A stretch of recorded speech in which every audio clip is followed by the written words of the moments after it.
You ever sit in your own living room, hear the laughter, smell the pizza, watch your son and his buddy crash around the place like puppies, and think, this is it? This is the life I built? Yeah, that was me. Evan Holloway, 41 years old, married 19 of those, and damn proud of what I'd put together. Or I was.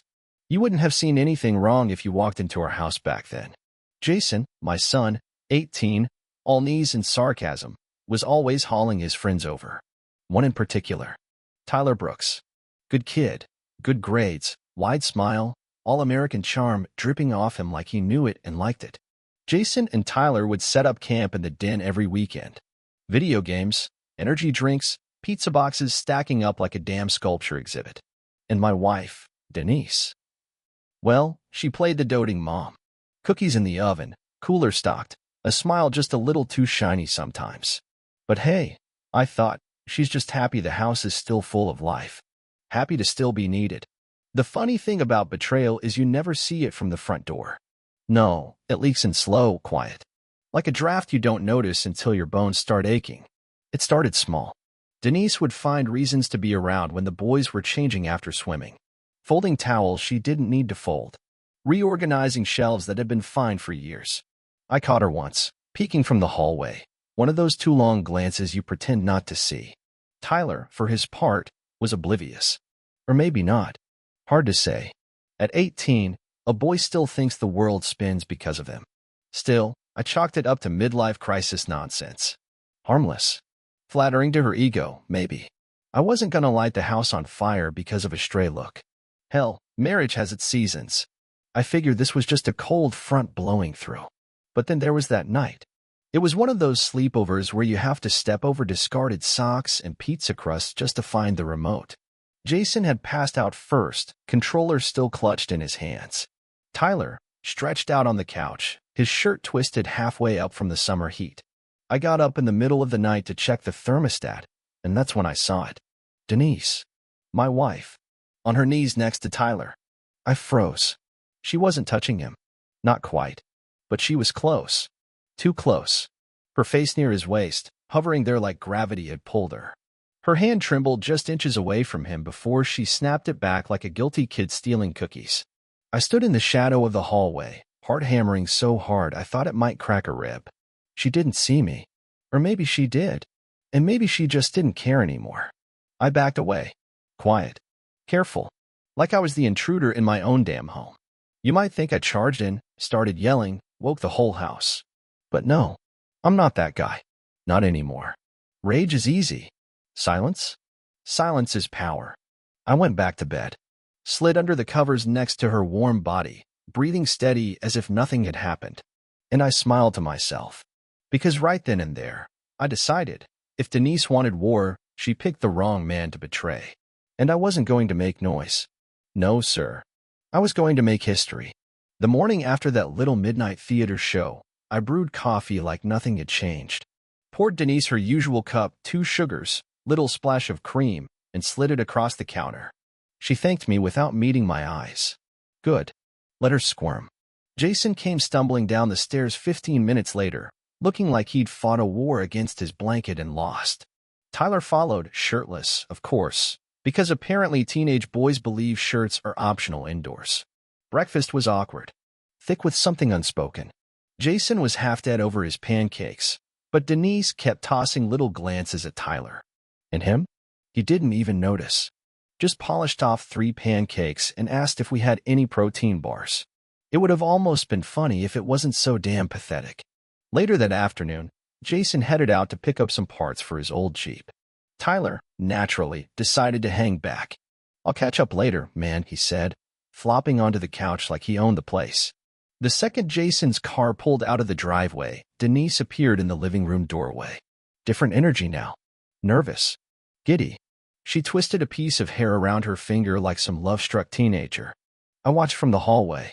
I watched as my wife, the woman who once promised to love me for richer or poorer, better or worse, sat down way too close to my son's best friend. Their knees brushed. Their voices dropped low. I couldn't hear every word, but I caught enough. He doesn't suspect anything, she whispered. Tyler laughed. He's so oblivious. Denise giggled. a sound I'd barely heard in years. Soft. Hi, stupid. You're so bad, she said, slapping his arm. His bare, flexed arm. He leaned in, like he was about to kiss her. And that's when I stepped in. Not loud. Not angry. Just a casual call from the hallway. They both jumped like they'd been tasered. Hey, I said, voice calm as a snowdrift. Anybody want some fresh lemonade? It's homemade. Their faces were worth bottling. Denise went sheet white. Tyler turned so red I thought he might pop a blood vessel. And no thanks, he stammered, scrambling off the couch like it had caught fire. Denise stared at me, mouth working but no words coming out. I smiled. Wide. Friendly. Dead inside. Suit yourselves, I said. Then I turned on my heel and walked upstairs, my heart pounding so loud it shook my teeth. I didn't say a word that night. Or the next. But Jason? Jason wasn't blind either. A couple days later, I found him sitting on the back porch, staring out over the lawn with that same look I'd worn too many times lately. Heavy. Lost. Hey, bud, I said, sitting down next to him. He didn't look at me. Just said, real quiet. How long you think it's been going on? I didn't pretend not to know what he meant. Long enough, I said. He nodded. Swallowed hard. With Tyler?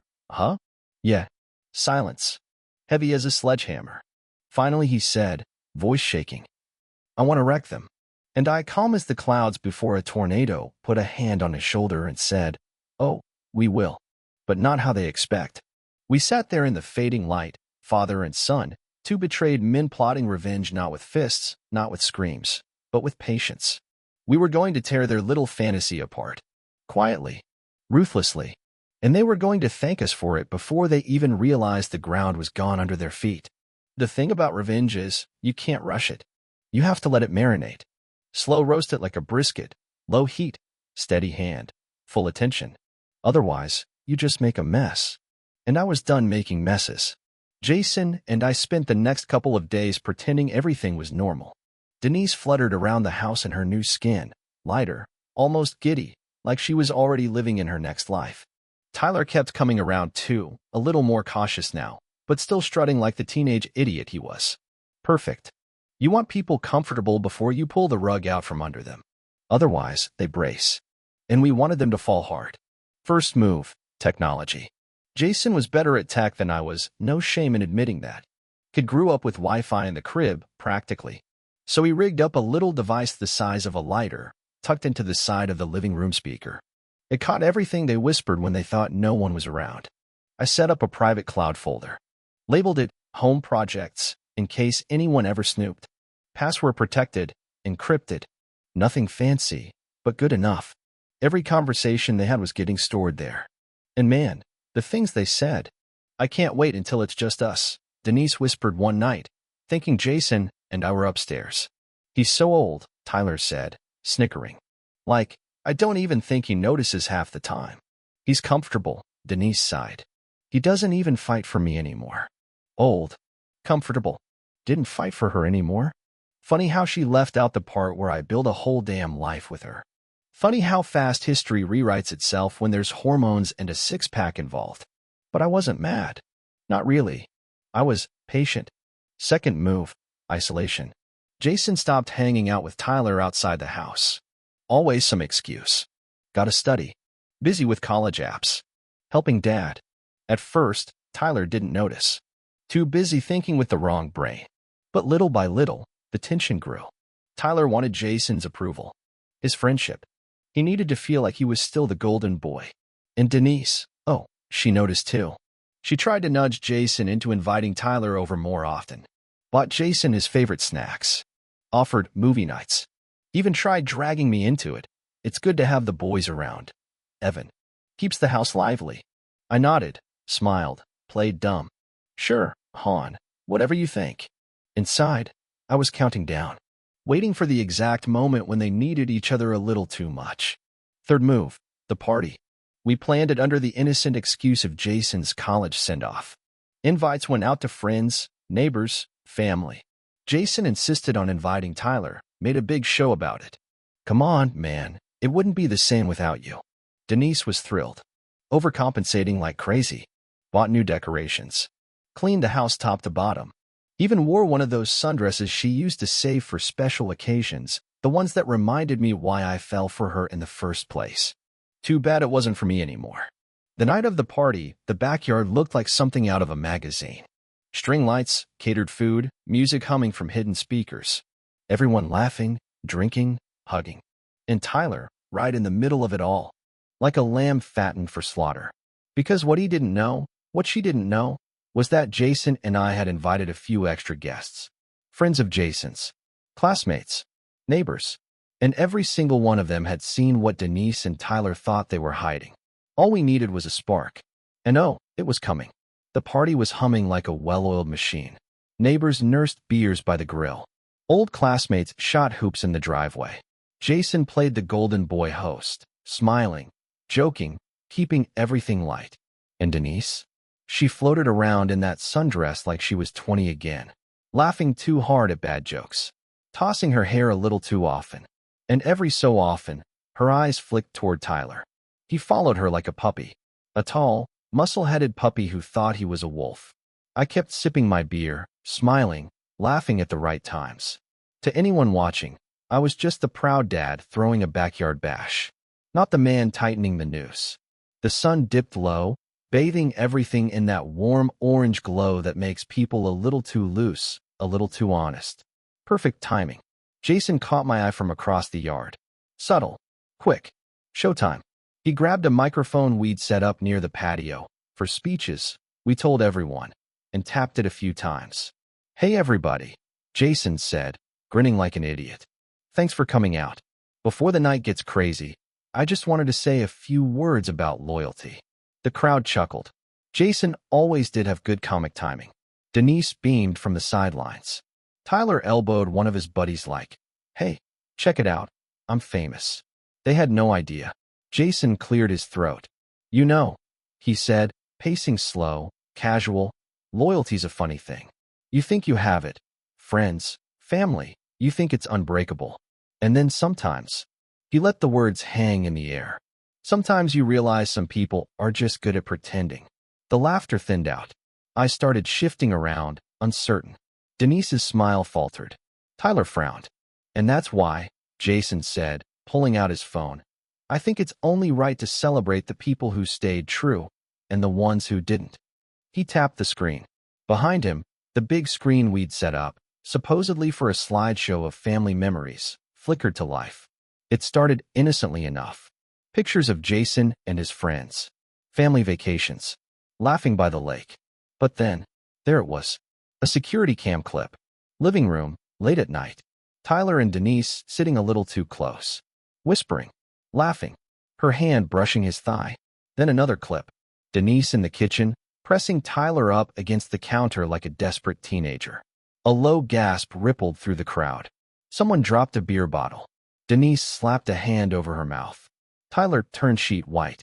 I leaned against the fence, took another sip of my beer, and watched it all burn.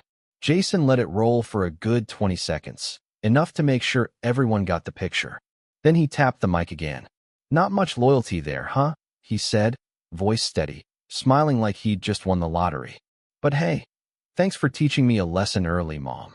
The silence was deafening. Neighbors stared. Friends muttered under their breath. Even Tyler's own buddy, Mike, backed away from him like he was radioactive.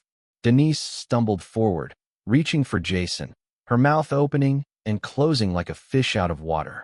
"Jason, please." But Jason just handed her the microphone like it was something he didn't want to touch anymore. "You can explain," he said, cold as a winter lake. "Go ahead. Explain to everybody why you couldn't keep your hands off my friend." She didn't take the mic. She just stood there, shaking, tears brimming but not falling. And Tyler? Tyler did what cowards do when the heat gets turned up. He ran, pushed through the crowd, head down, sprinted toward the front yard like he could outrun what he'd done. Someone snickered. Someone else muttered, "Disgusting." And Denise, beautiful, proud Denise, stood alone under the backyard lights, exposed, trembling, and very, very small. Exactly where we wanted her. And we weren't even close to finished. The crowd started peeling away in clumps. You could see it, the sideways glances, the whispered conversations, the embarrassed chuckles. Nobody wanted to be caught standing too close to a sinking ship. Not neighbors, not friends, not even her precious yoga group who used to flood her Facebook feed with heart emojis and hashtag blessed hashtags. Denise tried to save face. God help her, she tried. She grabbed Jason's arm, pleading in a stage whisper. Please, we can talk about this inside. Not here. Not like this. Jason shook her off like she was something sticky on his sleeve. No, Mom, he said, voice low but cutting. We don't lie inside either. And with that, he turned and disappeared into the house, leaving her alone in the backyard, still clutching the microphone, like she didn't know what to do without it. I gave it about 5 minutes. Enough time for the stragglers to disappear, pretending they had early mornings or babysitters or some other polite excuse to flee the scene. Then I walked up to her. Calm, easy, like a man discussing the weather. You're going to want to pack a bag, I said, voice low enough that only she could hear. She blinked at me, mascara smudged, trying to find some foothold on the cliff she'd just fallen off. What? She croaked. I smiled. Genuinely. For starters, I said, pulling a folded piece of paper from my back pocket. I canceled your credit cards. She opened her mouth, maybe to scream, maybe to cry, maybe to beg, but I wasn't done. And I called the bank yesterday. I continued, unfolding the paper like I was reading her a bedtime story. Took my name off the joint account. Froze the house under my name only. Lawyer says you can contest it, but after tonight, well. I tilted my head, pretending to think. Good luck convincing a judge you deserve half. She swayed on her feet like I'd slapped her. You can't do this, she whispered. I smiled wider. I already did. The financial trap was the easy part. She had no idea how many little things Jason and I had been setting up over the past few months. New trust funds established in Jason's name, funded with the assets she thought were ours. Proof of adultery stored in a nice, neat cloud folder. Witnesses, plenty of witnesses, who saw her little escapade firsthand.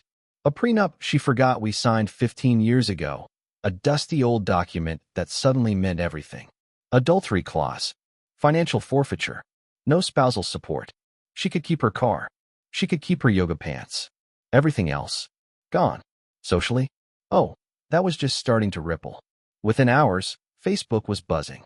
Denise Holloway, the sweet soccer mom with the perfect family? Turns out, she wasn't so perfect after all. Screenshots of the party footage. Oh yes, Jason made sure copies got around, floated into group chats like dandelion seeds. Her boss at the real estate office? Already texting mutual friends about reputational concerns. Her Pilates instructor? Commented disappointed under a picture she posted 6 months ago about family values. Even her sister, her saintly, never put a foot wrong sister, texted me that night. If you need anything, Evan, I'm here. Which was funny, because Denise always bragged that her sister thought I was boring. Turns out boring beats reckless every damn time. That night, after the house finally went quiet, I stood alone in the kitchen. No grand speeches. No whiskey glass trembling in my hand. Just me, breathing. There's a certain peace you find at the bottom of betrayal. Not rage. Not even sadness. Just clarity. I had spent years trying to build something steady, solid, weatherproof. And when the storm finally came, it wasn't the house that failed. It was her. Good riddance. The next morning, the house was unnaturally quiet. Jason had crashed in the guest room after everything. Not out of anger at me, but because the sight of Denise made him physically sick. I didn't blame him. Denise, meanwhile, had holed up in the master bedroom, probably crying into her designer sheets, trying to figure out how the hell she lost everything in under 24 hours. I made coffee, sat at the kitchen table, waited, because I knew her. I knew the playbook she was flipping through. Sure enough, around 9 a.m., she came downstairs. Puffy eyes, hoodie pulled low over her face. Moving slow, like a woman headed to her own execution. She sat down across from me, tried to muster up that same self-righteous, wounded tone she always used to win arguments back when we still had them. Evan. Her voice cracked just enough to sound believable. I made a mistake. A horrible mistake. But we can fix this. We can fix us. She even reached across the table for my hand.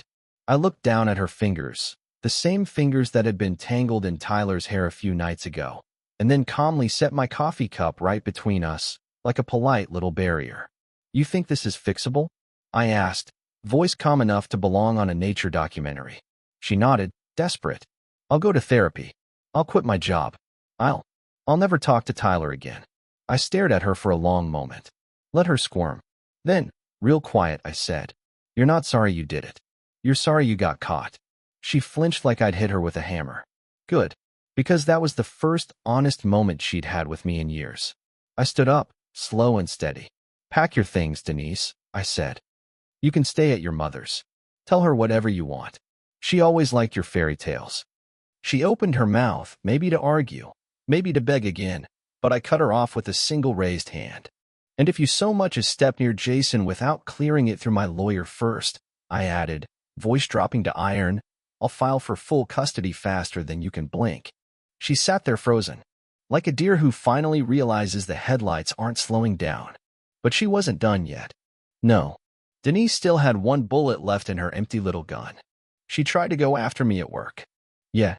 Filed a bogus HR complaint claiming emotional distress and harassment. Said I was making the home environment unsafe. Cute, right? Unfortunately for her, she made two mistakes. She didn't realize I had already notified HR months ago about a personal matter likely to cause noise from a soon-to-be ex. "Thank you, Jason's idea." She didn't know about the audio files. Every lie she told? Contradicted in her own syrupy voice, recorded clear as a bell. My boss, a no-nonsense guy who ran half the city's municipal contracts, called me in, listened to the evidence, and said, "You're good.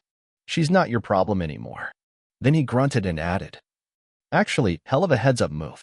Wish more guys played smart like that." Denise's little HR stunt blew up in her face so bad, she had to explain to her job why she was under investigation for defamation. I didn't lift a finger. Didn't need to. She was doing a better job destroying herself than I ever could. Meanwhile, Jason and I kept building. We moved the family savings into a new account, Jason's name only, me as trustee. Started working on transferring the house title. Set up meetings with the divorce attorney, who practically rubbed his hands together in glee when he saw the mountain of evidence we had. We weren't just winning. We were rewriting the rules. And Denise? She was standing outside, suitcase by her feet, waiting for an Uber that was 10 minutes late and a life that was 30 years too late to save. She looked up at me through the window one last time. I didn't wave. I didn't smile. I just turned and walked away. The divorce papers landed in her inbox 2 days later. No warning. No dramatic speech. Just a cold, clinical email from my attorney. "Please see attached documents regarding dissolution of marriage. Response required within 10 business days." Simple. Efficient. Exactly like we planned it. I imagined Denise sitting on her mother's stiff little couch, reading that email, her hand shaking as the reality finally started sinking in. There would be no negotiations. No sobbing apologies. No second chances. The first official hearing was a week later. Jason and I rolled into the courthouse in jeans and button-downs, calm as monks. Denise showed up in some oversized sunglasses and a black dress like she was auditioning for a soap opera funeral. Her lawyer, a slick little guy who looked like he charged by the syllable, tried to bluff at first. "We're seeking spousal support, of course," he said, flipping through his papers, acting like this was just another Tuesday. My lawyer, Mr. Abrams, gray hair, steady hands, smiled like a shark, slid a folder across the table. "Discovery package," he said casually. "You'll find the relevant clauses highlighted." Denise's lawyer cracked the folder open and froze. There it was. The prenup she forgot existed. The adultery clause. The financial forfeiture terms, signed and notarized back when she still believed marriage was forever. Then, just for good measure, we included some screenshots. Photos. Audio transcripts. Nothing explicit, mind you, just enough to paint the picture of who had broken the vows. The color drained from Denise's face like water swirling down a drain. Her lawyer tried to rally. Some mumbled threat about character assassination. That's when my guy leaned back, steepled his fingers, and said smooth as silk, "We have no intention of pursuing punitive damages, provided Mrs. Holloway accepts the division of assets as outlined." Translation. We're giving you a chance to walk away with dignity. If you fight, we will burn it all down. Denise didn't look at me. Didn't look at Jason either. She just stared at the folder like it might sprout fangs and bite her. Within a week, she caved. The final settlement terms were brutal. House stays with me. Jason remains under my custody. No alimony. No cut of the retirement fund. No share of the savings. She walked away with exactly what she deserved. Her clothes, her car, and a mountain of debt she'd racked up pretending to be somebody she never really was. But it didn't stop there. Word travels fast in small towns, faster than a cold through a kindergarten classroom. Everywhere Denise went, she found closed doors. Her real estate clients pulled their listings. Her friends ghosted her one by one. Her Pilates instructor fired her from the morning class. Bad for the brand, they said. Even the grocery store wasn't safe. I heard she started driving 2 towns over just to shop without running into anyone she used to know. Sad, really. She thought she was upgrading her life. All she did was downgrade herself into oblivion. Meanwhile, Jason and I thrived. He got into his first-choice college. I remodeled the house, fresh paint, new flooring, got rid of anything she ever touched. We started spending our weekends fishing again, just like we used to when he was a kid. Life wasn't perfect. It never is. But it was ours again. Honest. Simple. Clean. And every now and then, when I saw Jason laughing, really laughing, not that tight, guarded smirk he used to wear, I knew we hadn't just survived. We had won. Quietly. Ruthlessly. Completely. You'd think after losing everything, the house, the money, the community, Denise would have figured out that her queen was off the board. But no. Some people can't accept when the game's already over. 3 months after the divorce was finalized, I got a text from her out of the blue. Can we meet? Just to talk. I didn't answer. Didn't even think about it. I just screenshotted it, saved it to the folder I still kept on my desktop labeled for court, if necessary, and went back to living my life. But she wasn't aiming at me anymore. No, she had a new target, Jason. She started texting him. Long, rambling messages about family, about how blood is thicker than mistakes, about how he's still her baby no matter what. She even tried mailing handwritten letters, like this was some 1950s movie, hoping guilt would do what her pride couldn't. At first, Jason just ignored her. Didn't block her. Didn't respond either. Which, honestly, showed more restraint than I might have had at his age. But then she crossed the line. She showed up at his campus one afternoon. No warning. No heads up. Just standing there outside his dorm building, waving like she thought she still belonged in his world. Jason spotted her from across the quad. I know because his roommate texted me a picture, Denise standing there like some ghost from a past nobody wanted to revisit. Jason didn't run. He didn't hide. He walked straight up to her, calm as a man ordering coffee. She tried to hug him. He stepped back. No, he said, loud enough that a few students nearby actually turned and looked. Denise's arms dropped to her sides, her fake smile wobbling.